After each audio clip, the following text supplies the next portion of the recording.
Empires are not always born from kings and crowns. Sometimes, they begin behind a merchant's desk.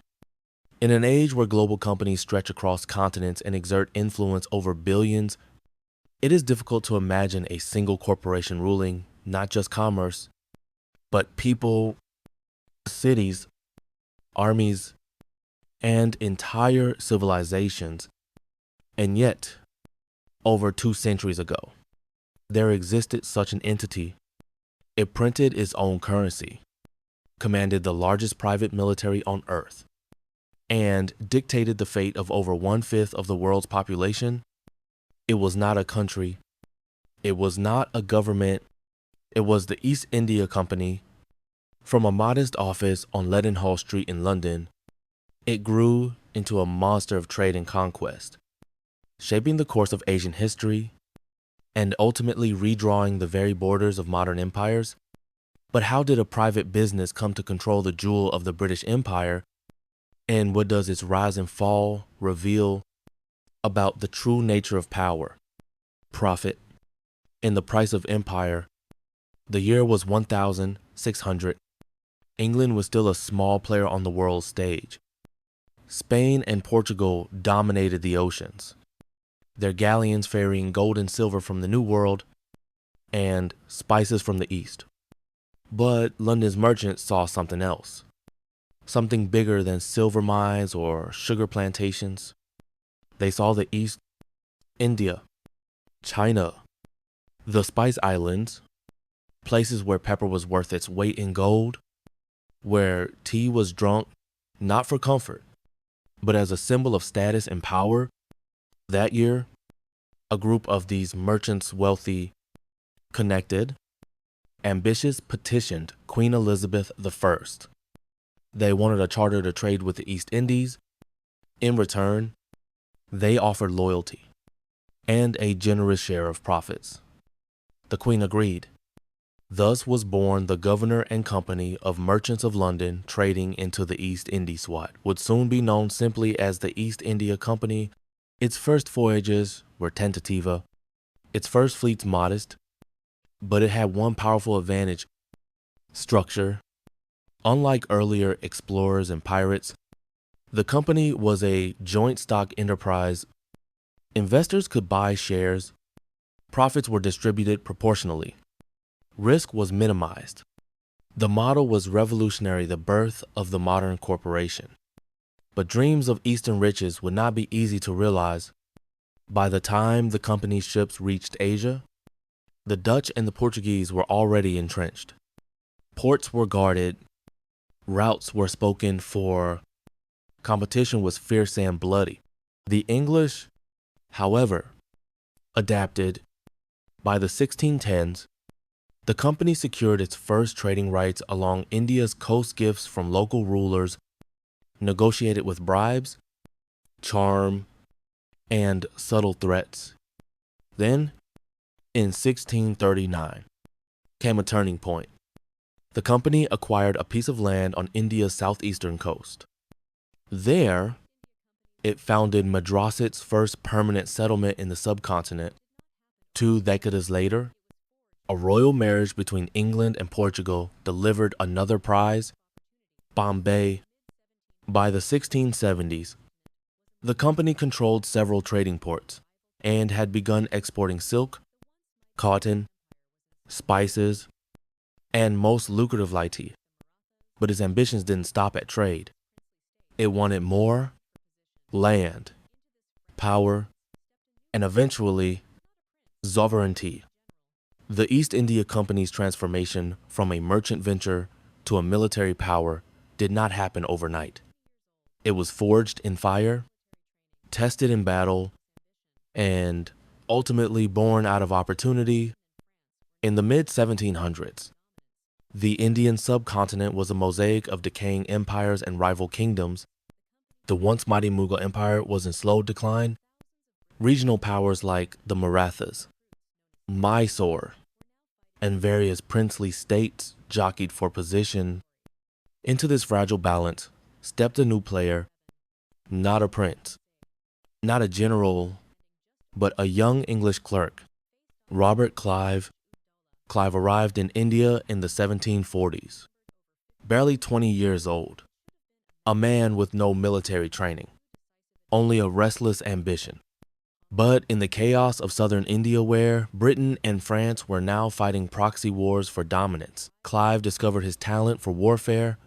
By the 1750s, the company had raised its own private army, thousands of British soldiers, alongside Indian recruits known as sepoys, were now fighting not just to protect warehouses, but to conquer territory. The defining moment came in 1757, the Battle of Plassey.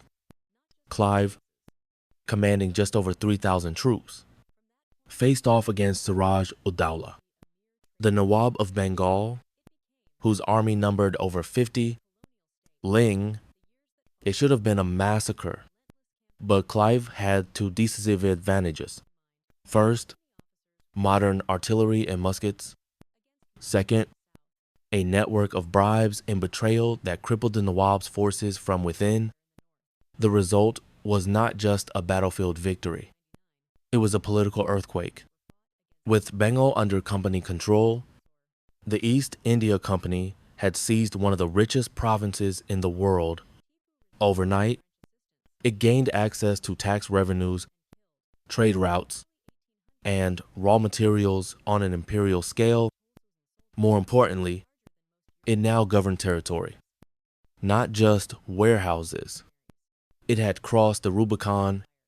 From that point onward, the company ceased to be a mere trading concern. It became, in all but name, a colonial state. The years that followed were marked by a relentless campaign of conquest. With Clive's president in mind, company officers waged war after war against Mysore in the south, the Marathas in central India, and even remnants of the Mughal Empire in the north. Between 1767 and 1799, 4 brutal wars were fought against Tipu Sultan, ruler of Mysore. A modernizer and fierce opponent of British interference, Tipu resisted with French assistance, but was eventually defeated and killed. By the early 1800s, the company's armies numbered over 200,000 soldiers, larger than most European national militaries. Its soldiers were not just mercenaries. They were the arms of a business empire, a business that now ruled over millions. Meanwhile, back in London, shareholders reaped astonishing profits. For every ship of tea or bale of cotton, dividends flowed, but the most profitable venture of all was taxation. After Plassey, the company became tax collector for Bengal. For the first time in history, a corporation was taxing citizens of another nation. The results were devastating. In 1770, Bengal was struck by one of the worst famines in human history. Over 10 million people perished, many of them starving, while company warehouses remained filled with grain. Held back to maintain export prices and protect profits, it was a tragedy not of nature, but of negligence. The British Parliament investigated, reports were issued. Governors like Warren Hastings, the first Governor General of India, pleaded for reform. But in London, the company's board was unmoved. The dividend must be paid. While India was the heart of its empire, the East India Company cast its shadow further east as well. In China, the company's trade revolved around teen obsession in Britain, but the Chinese wanted little in return. To correct this trade imbalance, the company turned to a poison, opium, grown in company fields in Bengal. It was shipped to China in staggering quantities. When the Chinese attempted to resist seizing stocks, punishing smugglers, trying to ban the drug outright, the company did not back down. Instead, it did what empires do when threatened. It called in its navy. In 1839, Britain launched the First Opium War. 3 years later, the Qing dynasty was humiliated. The Treaty of Nanking ceded Hong Kong to Britain and opened Chinese ports to foreign trade. It was not a diplomatic agreement. It was extortion by gunboat, and it was the East India Company's crowning moment of global influence. By the mid-19th century, the East India Company stood at the zenith of its power. It ruled over India, Pakistan, and Bangladesh not by the mandate of kings, but through a board of directors and company clerks in London. It had defeated all significant rivals in the subcontinent. It had forged trade routes from Africa to China, Bombay to London, Calcutta to Canton. Its army was vast. Its treasury was overflowing, and its grip on Asian commerce was unmatched. But beneath this imperial surface, cracks were forming. The very force that had built the company's empire its native sepoy army would become the instrument of its destruction. In 1857, a firestorm swept through northern India. It began with a rumor. The new cartridges issued to sepoy soldiers were said to be greased with cow and pig, fat offensive to both Hindu and Muslim religious beliefs. To use them, sepoys were required to bite off the ends. It may have been a careless oversight, or it may have been the final insult in a long line of abuses, but it was enough. The Indian Rebellion of 1857, also known as the Sepoy Mutiny, erupted with fury from Delhi to Kanpur. Garrisons revolted, cities fell, and British officers were killed. Entire regiments of Indian soldiers turned against the company, many demanding the return of native rulers and traditional governance. For over a year, northern India descended into chaos. Over 6,000 British civilians and employees were killed. As many as 800,000 Indians died in the violence or from famine and disease that followed. The company's control shattered. Its reputation lay in ruins. The response from London was swift and absolute. In 1858, the Government of India Act was passed by Parliament. With a single stroke of the pen, the East India Company was stripped of all its territories, military assets, and governing powers. India would now be ruled directly by the British Crown, with Queen Victoria declared Empress of India in 1876. The company's era was over, or so it seemed. Despite its political collapse, the East India Company did not vanish overnight. Back in 1833, an agreement with the British government had guaranteed shareholders a 5% annual dividend for 40 years, an echo of its corporate roots. So even as India's governance was nationalized, the company's financial skeleton lived on.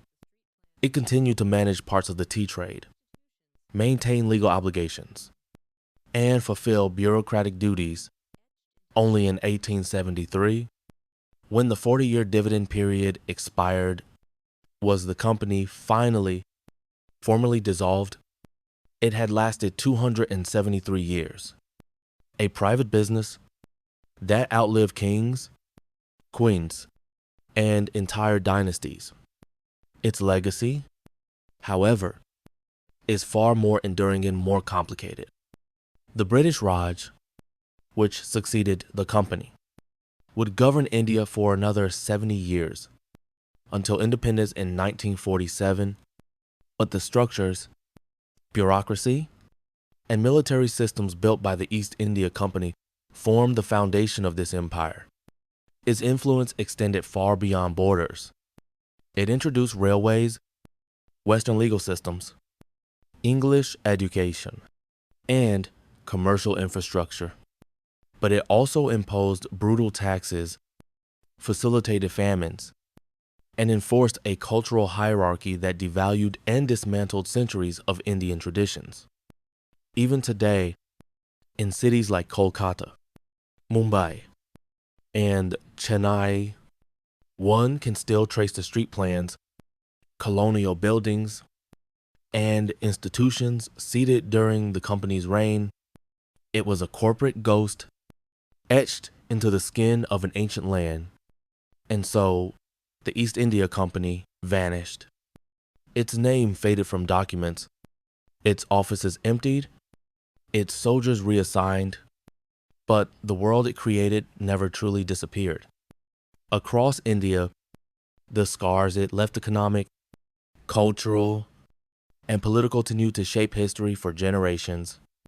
The modern Indian civil service, the framework of colonial bureaucracy, even the early Indian nationalist movement, all were born under the shadow of this company. A company, not a crown, not a church, not an army, but a business venture. Its rise asks a haunting question. What happens when a corporation becomes an empire? And its fall offers no easy answers. The East India Company did not die because it was defeated in battle. It died because it became too powerful, so powerful, in fact, that even the British state could no longer trust it. It was not too big to fail. It was too big to survive. In its place rose a new form of imperialism, more centralized, more bureaucratic, but just as extractive. The British Raj may have worn a different crown, but it followed the same paths first paved by the company's ledger books and bayonets. Even today, echoes of that world remain. When a global tech giant influences elections, when private military firms outnumber national armies, when companies rival governments in wealth and reach, are we so far from Leadenhall Street? After all, perhaps the most disturbing legacy of the East India Company is not the empire it built, but the model it created, a model where trade becomes conquest, where profit justifies power, and where the boundary between corporation and nation fades until we can no longer tell where one ends and the other begins. Empires fall, but ideas persist, and somewhere, in a boardroom or algorithm, the spirit of the company waits,